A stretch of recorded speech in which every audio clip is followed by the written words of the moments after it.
Guys, maggata tayo ngayon ng puso ng saging. Ito lang ang ihalo natin. Yung dried shrimp na maliliit. Yan o, maliliit. Ang sarap niyan guys. Na ihalo siya sa puso na may gata.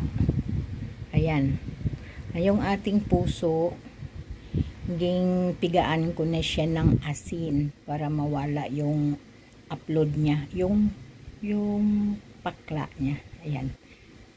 Yan. Para masarap siya mamaya sa gata.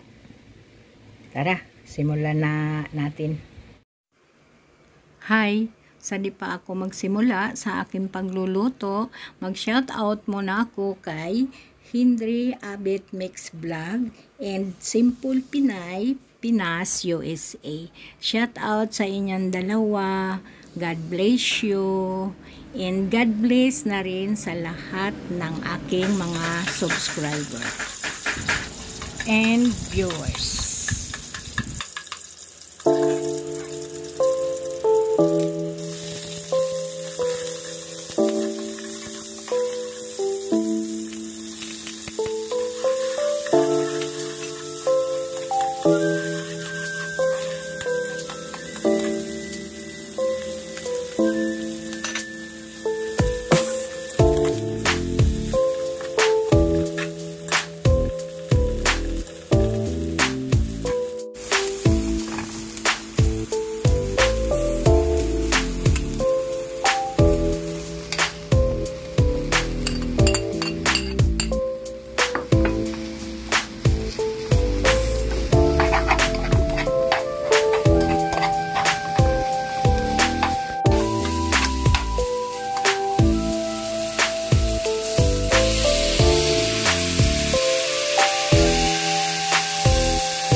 Ito na siya guys, malapit na siya maluto.